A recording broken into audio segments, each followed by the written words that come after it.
اور اب مدنی خبروں کی تفصیل۔ شیخ طریقت امیر اہل سنت دامت برکاتہم العالیہ کا سوری پیغام پیش خدمت ہے۔ آپ نے مدنی کورس کرنے والی اسلامی بہنوں کی حوصلہ افزائی فرمائی۔ نحمدہ ونصلی ونسلم علی رسولہ النبی الکریم۔ سگے مدینہ محمد الیاس قادری رضوی عفیانو کی جانب سے مدنی کورس کرنے والی مدنی بیٹیوں کی خدمتوں میں السلام علیکم ورحمۃ اللہ وبرکاتہ۔ ماشاء اللہ معلوم ہوا ہے 5 مقامات پر اس وقت مدنی کورس کی ترکیب جاری ہے۔ اللہ تعالیٰ کرم فرمائے، یا اللہ میری مدنی بیٹیوں کا دل لگا دے اور انہیں کردار ساز مدنی کورس میں دل جمعی کے ساتھ جو کچھ سکھایا جائے وہ حاصل کرنے کی سعادت بخش۔ یا الہ العالمین ان کو اجر عظیم سے محروم نہ فرما۔ یا اللہ ان کو دونوں جہانوں کی بلائیوں سے بالا مال فرما، ان سب کی بے حساب مغفرت فرما، آمین بجاہ النبی الامین صلی اللہ تعالی علیہ وآلہ وسلم۔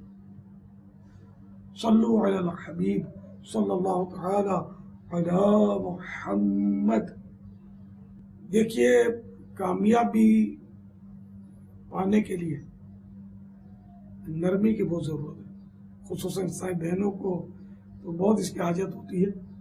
جب حضرت سیدنا موسیٰ کلیم اللہ علی نبینا وعلیہ الصلاۃ والسلام اور حضرت سیدنا ہارون علیہ الصلاۃ والسلام کو فرعون کے پاس اللہ تعالیٰ نے بھیجا تو ان سے فرمایا فقولا لہ قولا لینا، تو تم دونوں اس سے نرم بات کہنا۔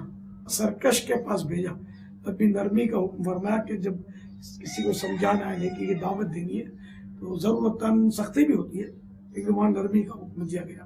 تو یہ یاد رکھیے کہ نرمی جس شے میں ہوتی ہے اس کو زینت دیتی ہے، اور جس چیز سے نکال لی جاتی ہے اس کو بدنما کر دیتی ہے فلاح و کامرانی نرمی و آسانی میں، ہر بنا کام بگڑ جاتا ہے نادانی میں، اور زیادہ بولنے میں بہرحال نقصانات ہی نقصانات ہیں۔ اور ہے کہ جو فضول بات کرے وہ فتنے کا انتظار کرے، اور جو خاموش ہے وہ رحمت کا منتظر رہے۔ تو بارہا جو فساد فتنے ہوتے ہیں یہ فضول باتوں سے ہوتے ہیں، فضول باتیں بھی بڑھتے بڑھتے اکثر گناہوں میں بھی جا پڑتی ہیں۔ اللہ کرے کہ ہم سب کو قفل مدینہ نصیب ہو جائے۔ ماشاء اللہ علم دین حاصل کرنے کے حلقوں میں ہیں، چلیے ایک اور مدنی پھول فیضان علم و علماء، اس مدنی التجا کے ساتھ یہ رسالہ نہیں پڑھا تو پڑھ بھی لیجئے، صرف 38 صفحات ہیں اس کے، اور اعلیٰ حضرت کے والد صاحب کا ہے، المدینۃ العلمیہ نے اس پر کام کیا ہے اور تخریج وغیرہ بھی کی ہے۔ اس کے صفحہ نمبر 18 سے فیضان علم و علماء صفحہ نمبر 18۔ حضرت سیدنا ابو ذر رضی اللہ تعالی عنہ کی حدیث میں عالم کی مجلس میں حاضر ہونا 1000 رکعت نماز، 1000 بیماروں کی عیادت اور 1000 جنازوں پر حاضر ہونے سے بہتر ہے۔ کسی نے عرض کیا یا رسول اللہ صلی اللہ تعالی علیہ وآلہ وسلم، اور قراءت قرآن، یعنی کیا علم کی مجلس میں حاضر ہونا قراءت قرآن سے بھی افضل ہے؟ فرمایا آیا قرآن بے علم کے نفع بخشتا ہے؟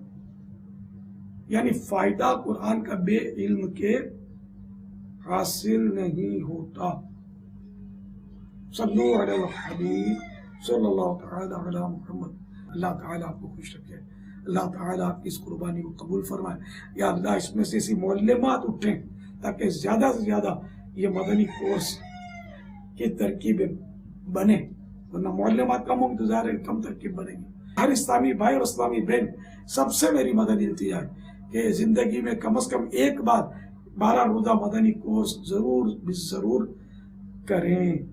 صلو علی الحبیب صلی اللہ تعالی علی محمد۔